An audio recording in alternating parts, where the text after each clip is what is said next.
Hello everyone and welcome to today's video.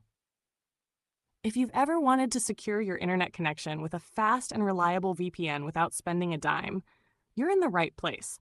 Today I'm going to guide you step by step on how to get a free, fast, and unlimited server to use with the OpenVPN client.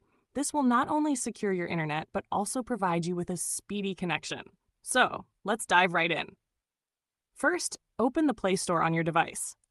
In the search bar, type OpenVPN, and from the search results, tap on the OpenVPN app to start downloading it. Once the download is complete, you can proceed to the next step. Now, since we need a server for OpenVPN, go back to the Play Store, and in the search bar, type VPN servers and press Enter. From the search results, make sure to tap on VPN server, OpenVPN server, and OpenVPN client to download it. This might take a few minutes.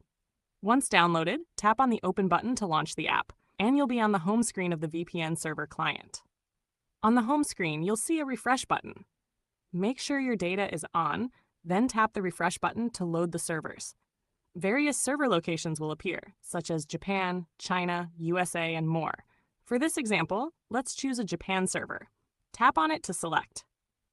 Once you've selected the server, you'll see the server location. To use this server with OpenVPN, tap on the Save button located at the top of the VPN to save the OpenVPN config. This will download the config file to your download folder.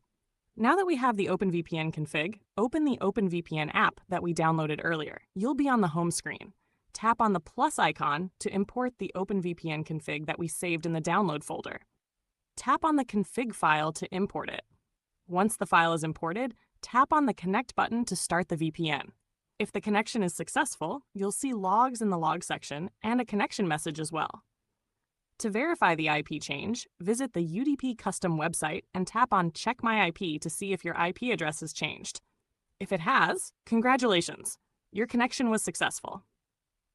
Additionally, if you want to use the VPN server as an OpenVPN client, it has a built-in OpenVPN feature. Simply tap on the Connect button and you'll see that the VPN is connected successfully. That's it! You now have a free, fast, and unlimited server to use with OpenVPN. If you found this video helpful, please give it a thumbs up, share it with your friends, and don't forget to subscribe for more tech tips and tutorials. Thanks for watching, and I'll see you in the next video.